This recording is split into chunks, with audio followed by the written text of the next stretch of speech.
Blah.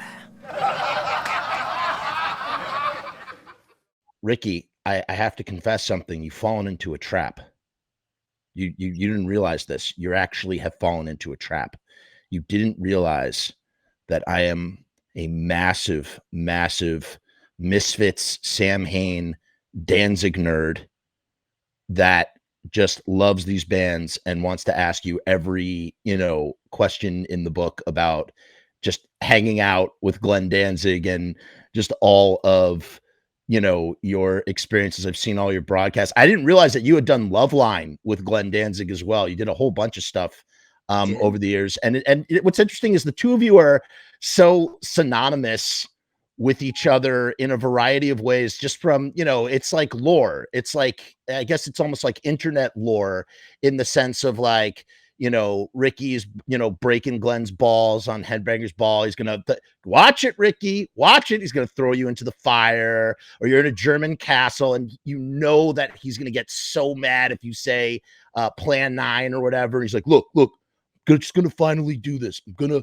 set the record straight. You should have asked about it then. Didn't ask about it then. Don't ask about it now. It's just, I love seeing your relationship in those broadcasts. I just find it really like endearing and amusing and wonderful. And what was your, and what I want to ask you first is, what was your like exposure or experience, or when did you first come across the Misfits in your punk rock? The funny thing that you say, which is really nice what you said, but it's like, you get it. It's like, you have no idea how many people think that Glenn hates me, which would be the same thing that thinks that Dave Mustaine hates me. And it's like, we all take the piss out of our friends. That's what we do. Right. And I became aware of the Misfits purely as a fan. I didn't see the Misfits play live back in the day. I just never did.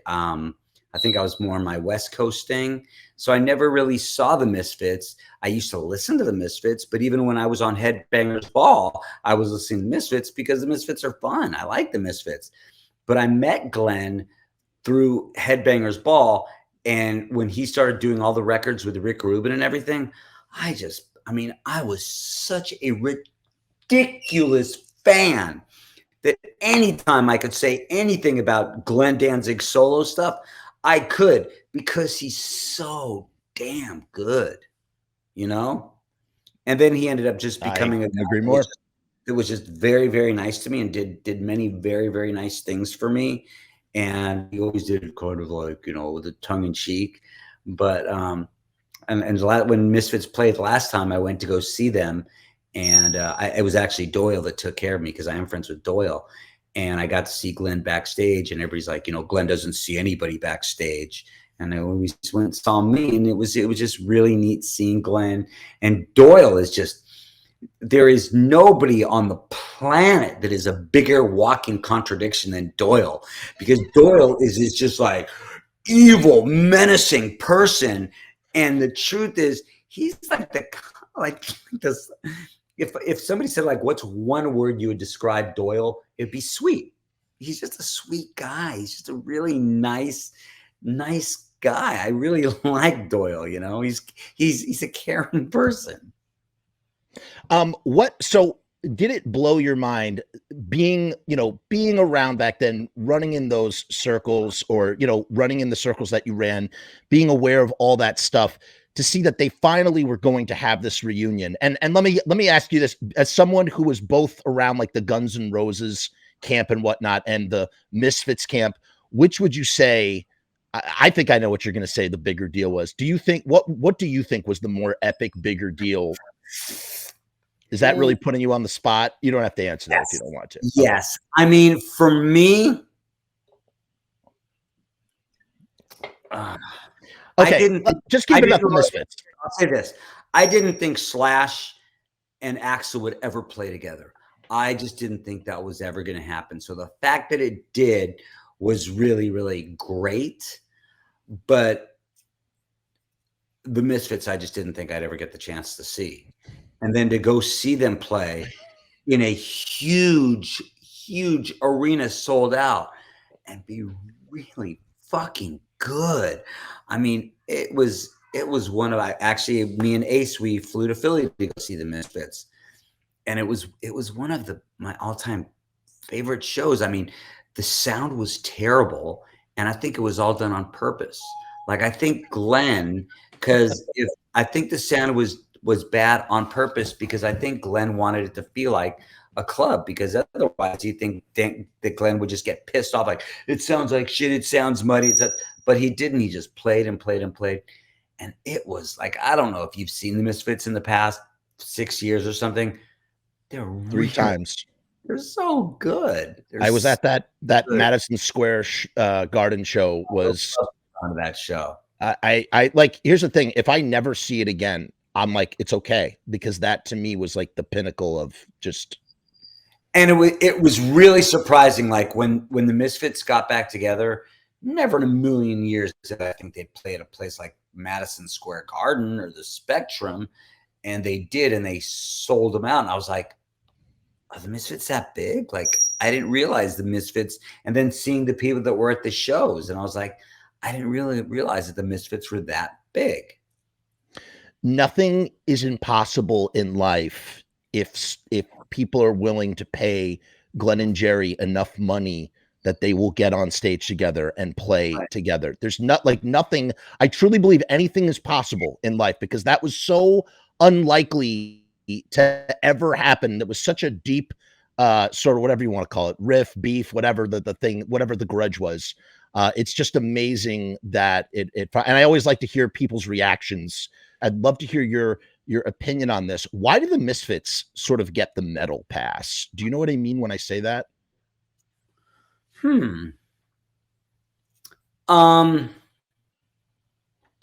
Like this notion that the Misfits are like the great unifier between these camps, in the sense that metalheads love the Misfits and punk rockers. I would say if I was going to talk about a band that is the band that gets both, it would be Motorhead.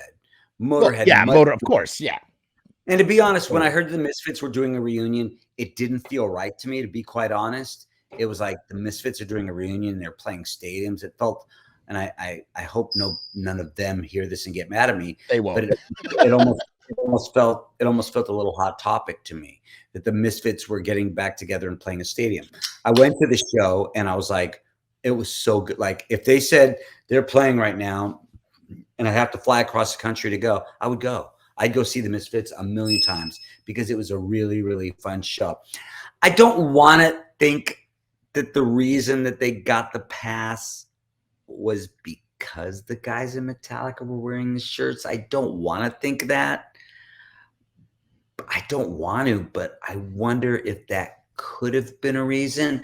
But I mean, there was always a lot of guys that I think Jeff Hanneman had Misfit stickers, and I think that there was probably a lot of guys that also, I don't know. It's a good question why they do, but it's true. Like, that was a band that some thrash people like, and punks as well. But so this is crazy. So Danzig would play my birthday parties and all these. I'd have these like crazy birthday parties, and he'd play my birthday.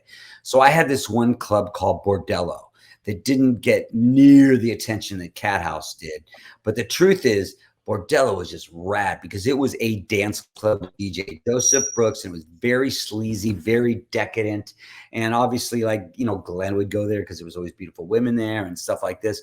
And I don't know how the conversation happened, but I think it was Glenn was like, I had a back room that was smaller than it was, a very, very small room. And I would just put this blues band playing, you know, and they were just this old blues band. And the only way you could get into that back room is I had to go to the doorman and say, this person's okay. Like a speakeasy. It didn't matter who the hell you were or how much money you had. If we were cool, you got to sit in this room, because it was that small. So one day Glenn's like, hey, can I just, you know, play the blues back there one day? And I was like, really? He's like, yeah, just don't tell anybody. Unlike other promoters, I didn't tell anybody. I said, my club is going to be crowded regardless. I'm not going to tell anybody. I'm not going to tell anybody, right? So it's Halloween, okay? And I remember this because I dressed up as a Teenage Mutant Ninja Turtle. And I had the full do-do-do-do-do. And I remember walking up to Glenn. Glenn was in like the kitchen. And I walked up to Glenn. And I was like, do-do-do-do-do-do. And Glenn was like, and I was like, and he's like, you know, kind of walking away. And then I was like doing this to Glenn. And you could tell he was getting very uncomfortable. And then I was like, dude, it's Riki. And he got a kick out of it. And what happened was Glenn would sit on the stage with a bottle of wine. And maybe it was Chuck. I don't remember. I thought it would have been John because he showed up at the club all the time. But maybe it was Chuck. And they just sat in the back room and people would mosey in. And it was not like a whole lot of people in the room. And one guy said, dude, the guy in the back room thinks he's Glenn Danzig. And I was like, yeah.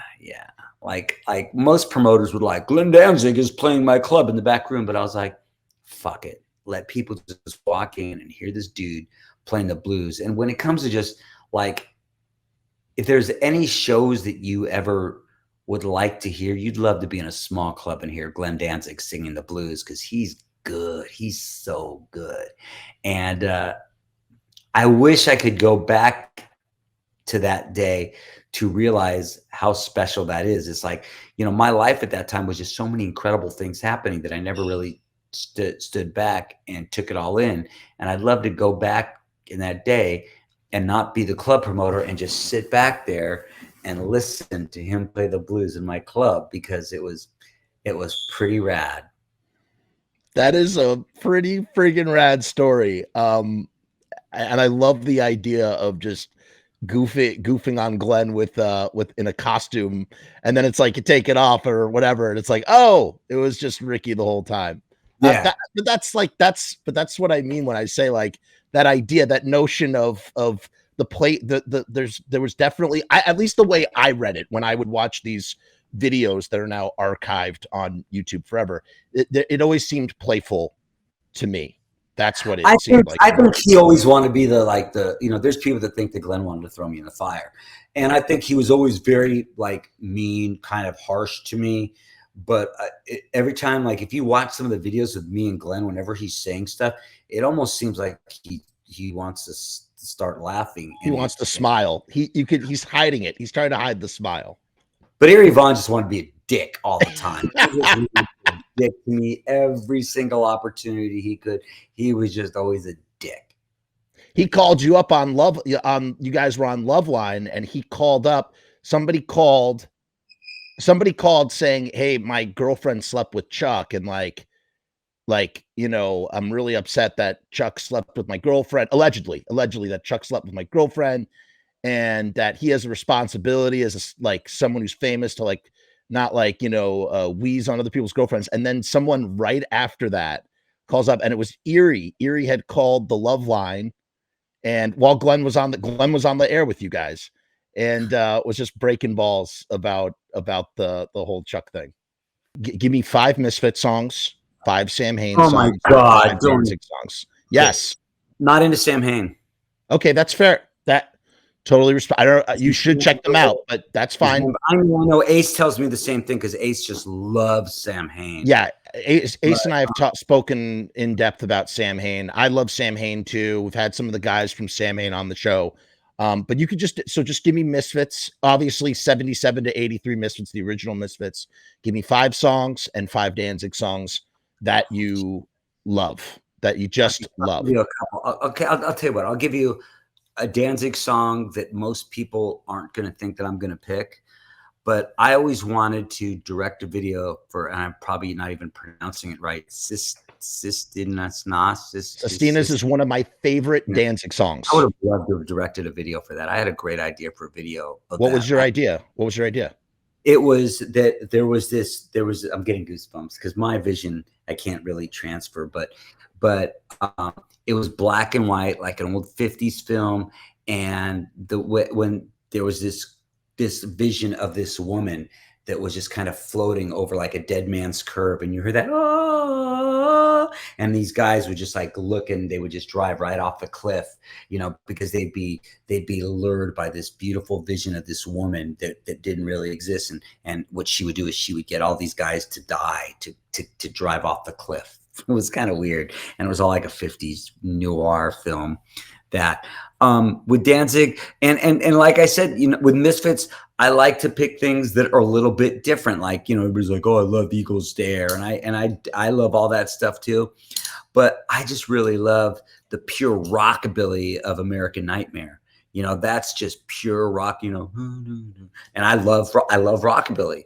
So I'll pick both of those songs as songs that I really like. And the other songs, I mean, the songs that are the most popular songs from the Misfits are some of the same songs that I like too, you know, Attitude and Nike Go Go or whatever. But I just always love So Good and Red. American Nightmare is just that's Elvis. He's the evil Elvis, you know. Good song. So those are for Danzig, those are such, and Danzig song, I mean, there were just so many good, you know, Possession, Body. Dude, Possession is a Samhain song, by the way. If you like Possession, then you like Samhain. You just don't even realize it. Oh, it's the best it's the best song on Danzig 1. I talk about Possession all the time. It's a great song. I was never really into Samhain. Maybe I need to give it a listen. I don't have any Samhain on vinyl. You should check it out. You should definitely check it out at some point. By the way, your idea for a Sistina's video is like the most 90s idea. Like if you were to direct that in the 90s when Sistina's came out, that would have fit, that video concept would fit in perfectly with anything on MTV. A convertible, greaser convertible driving around Holland Drive, and this woman that may have been jilted by a man in the fifth, you know, a long time ago, and she just keeps coming back, and he's like, hey, there's so much, and he just drives out the, you know. That is too late. I don't think people don't do videos, and I don't think anybody's going to hire somebody that doesn't do videos to do a video for a song that's 30 years old. Did you hear his Danzig Sings Elvis record at all? Got it. I bought it. I really like it. I think it's a home run, that record. I knew he would do it. I mean, I knew he would just hear like, oh, Danzig Sings Elvis. Of course he did. And the reason he did it is great. He did it because he wanted to do it. Yeah. You know, for sure. I hope he does more of those live Danzig shows, Elvis shows where he's doing the actual. Yeah. That would be really cool.